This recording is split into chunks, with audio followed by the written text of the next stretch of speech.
कोपरगाव नगर परिषदेत उपनगर अध्यक्षांच्या जात प्रमाणपत्रावर आक्षेप, पडताळणी समितीकडे अपील।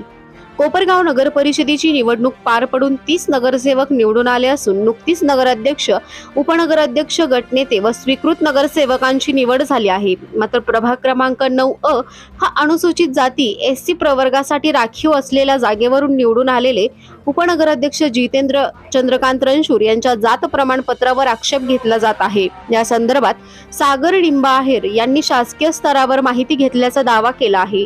त्यानुसार रणशूर यांच्या वडिलांचा शाळा सोडल्याचा दाखला, मेथडिस्ट स्कूल तसेच शासकीय सेवेत असताना असलेले सर्व्हिस रेकॉर्ड तपासल्यावर त्यांच्या वडिलांची जात इंडियन ख्रिश्चन अशी नमूद असल्याचे सांगितले जात आहे।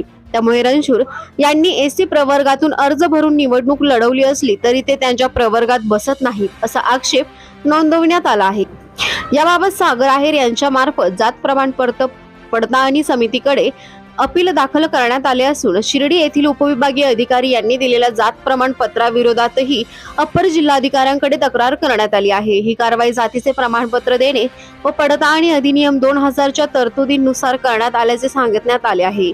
तक्रारदारांचे म्हणणे आहे की प्रथम दर्शनी उपलब्ध कागदपत्रांनुसार रणशूर यांच्या वडिलांची जात ख्रिश्चन असल्याचे दिसून येते। त्यामुळे चुकीची माहिती देऊन SC प्रवर्गातून निवडणूक लढवून विजय मिळवला असल्याचा आरोप करण्यात आला आहे। या प्रकरणी सध्या प्रशासकीय स्तरावर कार्यवाही सुरू असून अंतिम निर्णय संबंधित समिती व न्यायालयीन प्रक्रियेनंतरच होणार आहे। दरम्यान इतर 4 ते 5 नगरसेवकांच्या नामनिर्देशनाबाबतही काही कागदपत्रे उपलब्ध झाल्याचा दावा करत त्यांच्या विरोधातही लवकरात तक्रार दाखल करण्यात येणार असल्याचे आहेर यांचे वकील ॲडव्होकेट मुन्ना सय्यद यांनी सोमवारी गौतम बँकेच्या सभागृहात आयोजित पत्रकार परिषदेत दिली।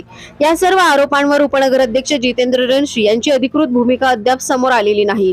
प्रशासकीय व न्यायालयीन निर्णयानंतरच या प्रकरणाचे अंतिम चित्र स्पष्ट होणार आहे। कोपरगाव नगर परिषदेची निवडणूक झालेली आहे हे आपणा सर्वांना ज्ञात आहेच। यामध्ये एकूण 30 नगरसेवक जे आहे ते निवडून आलेले आहे आणि नुकतीच नगराध्यक्ष, उपनगराध्यक्ष, गटनेते, स्वीकृत नगरसेवक यांच्या नेमणुकाही झालेल्या आहेत।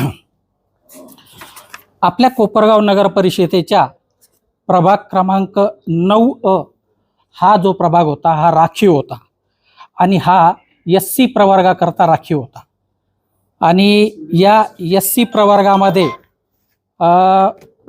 आपले उपनगराध्यक्ष जे आहे जितेंद्र चंद्रकांत रणशूर यांनी SC प्रवर्गामधून 9 या प्रभागातनं आपला अर्ज SC प्रवर्गासाठी भरला होता। आता याच्यामध्ये काय झालं की आमच्याकडे आमचे अशील जे आहे सागर निंबाहेर यांनी या उपनगराध्यक्ष जितेंद्र चंद्रकांत रणशूर यांच्या SC प्रवर्गाबाबत शासकीय दरबारी माहिती घेतली असता हे जितेंद्र चंद्रकांत रणशूर जे आहे ते SC प्रवर्गात मोडत नाही अशी शासकीय दरबारातून त्यांच्याकडे काही कागदपत्र उपलब्ध झालेली आहे। विशेषतः जितेंद्र चंद्रकांत रणशूर यांचे जे वडील आहेत चंद्रकांत जयवंत रणशूर यांचा मेथडिस्ट प्रायमरी स्कूलचा शाळा सोडल्याचा दाखला पाहिला असता त्यांची जात व पोटजात यामध्ये ख्रिस्ती अशी जात असल्याचं नमूद आहे आणि प्रथमदर्शनीच जितेंद्र चंद्रकांत रणशूर जे आहे यांचे वडील जे आहे हे ख्रिस्ती या जातीचे असल्याचे या कागदपत्राच्या आधारावर दिसून येतं। तसंच आम्ही त्यांचं आणखी दुसरा एक दाखला मिळवला, त्यामध्ये बी त्यांची जात जी आहे ती ख्रिस्ती प्रवर्गातच आल्याचं जे काय आहे ते दिसून येत आहे। सर्वात महत्त्वाचं म्हणजे शासन दरबारी जितेंद्र चंद्रकांत रणशूर जे आहे उपनगराध्यक्ष यांचे वडील शासकीय सेवेत नोकरीला होते, त्यांचं सर्व्हिस रेकॉर्ड जे आहे ते सुद्धा आम्ही आमचे अशील जे आहे सागर निंबाहेर यांच्या मार्फतीनं पाहिला असता तर त्याच्यामध्ये त्यांची जात इंडियन ख्रिश्चन अशी असल्याचं नमूद आहे असं कागदपत्रावरून प्रथमदर्शनी दिसून येतं।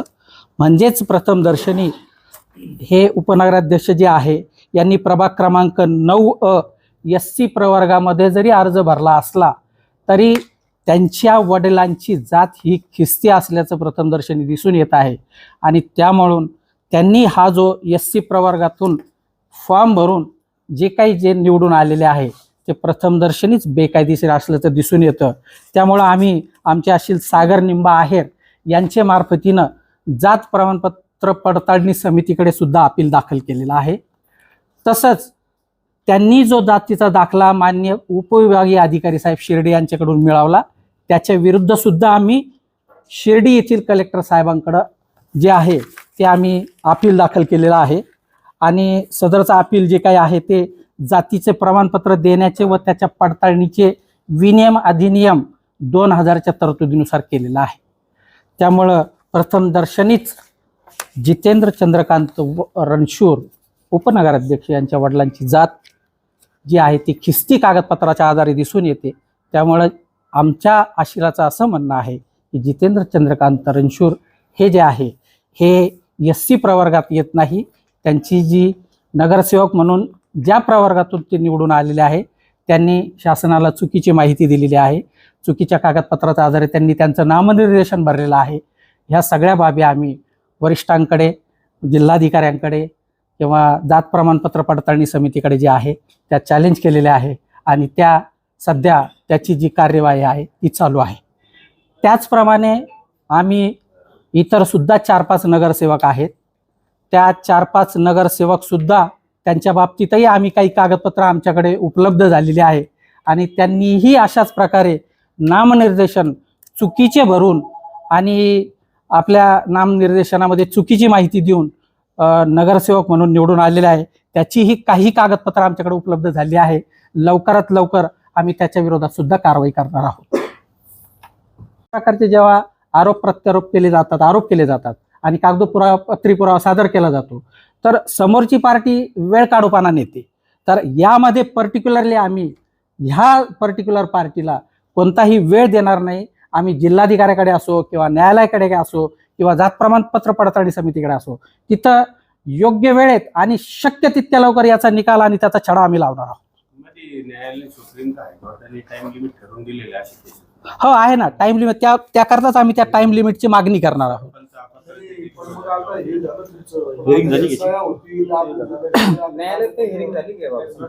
नाही आता दाखल केलेला आहे आम्ही, अजून हिअरिंग नाही झालं. नाही आता हे जे आहे याच्या बाबतीमध्ये आम्ही प्रांताने जो दाखला दिला त्याच्या बाबतीत शिर्डी कलेक्टरकडे अपील दाखल केलेला आहे आणि प्लस यांच्या जात प्रमाणपत्र पडताळणी समिती जी आहे अहमदनगरच्या कार्यालयाकडे तिथे आम्ही ती हरकत नोंदवलेली आहे. अच्छा, प्रशासन स्तर झालं, न्यायालयात तुम्ही जाणार आहात? नाही अजून तर तसं काही नाही. उचित वेळ आल्यास आम्ही न्यायालयातही जाणार आहोत या संदर्भामध्ये. परंतु जितेंद्र चंद्रकांत रणशूर आता प्रायमा फेसी दाखल्याचा विषय आहे आणि त्याचे जे अधिकार क्षेत्र आहे ते जात प्रमाणपत्र पडताळणी समिती आणि कलेक्टर यांच्याकडे असल्यामुळे आम्ही त्यांच्याकडे ती उचित कार्यवाही करणार आहोत. साधारण किती दिवसात ह्या सर्व गोष्टी नाही आम्ही तर लवकरात लवकर याचा छडा लावणार आहोत. नोटिसा निघाल्यानंतर त्यांचा अपिअरन्स आल्यानंतर त्यांचं म्हणणं वगैरे आल्यानंतर त्याच्या पद्धतीत आम्ही ती लवकरात लवकर न्यायालयीन प्रक्रिया पूर्ण करणार आहोत. हा जात जी आहे ती एक प्रचलित जी आहे ती जात ही वडिलांकडून मुलाला लागते. मग जितेंद्र चंद्रकांत रणशूर यांच्या दाखल्यावर जरी त्यांची जात हिंदू महार जरी असली तरी त्यांच्या वडिलांची जात ही ख्रिश्चन असल्यामुळं आमचं असं म्हणणं आहे की आमच्या आशिलाचं असं म्हणणं आहे की कागदपत्राच्या आधारे तो जो काही जातीचा दाखला त्यांना निर्गमित केलेला आहे तो चुकीचा देखील केलेला आहे. त्या बाबतीत जो काही आहे न्यायालयासमोर होणारच आहे.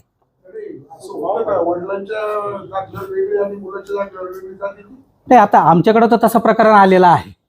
आता याच्या बाबतीतलं जे काही निराकरण आहे ते मान्य न्यायालय पुढे होणारच आहे आणि त्या बाबतीत आम्ही फर्म आहोत की हे जी काही कागदपत्र जी आहे ती चुकीची आहे, त्यांची जातही चुकीची आहे. त्या बाबतीत आम्ही कारवाई चालूच केलेली आहे. नाही काय असतं की जाती ज्यावेळेस नामनिर्देशन करतो त्यावेळेस काही दिवसानंतर जात पडताळणी करावी असे नियम आहेत. त्यामुळे ते विदिन 6 मंथ म्हणा किंवा काय कायद्याच्या तरतुदीप्रमाणे ते त्यांचा जात पडताळणीचा दाखला दाखल करतील जात पडताळणी झालं तर. परंतु हा दाखलाच चुकीचा आहे त्याच्याकरता आम्ही जात पडताळणी समितीकडेच ऑब्जेक्शन घेतलेलं आहे ना. अजून तो विषय प्रलंबित आहे आणि त्यामध्ये आम्हाला यश येणार आहे आम्हाला खात्रीच आहे. त्यामुळे आम्ही तिथे भांडणारच आहोत ही प्रथमदर्शनी चुकीचं आहे म्हणून कागदपत्राच्या आधारे.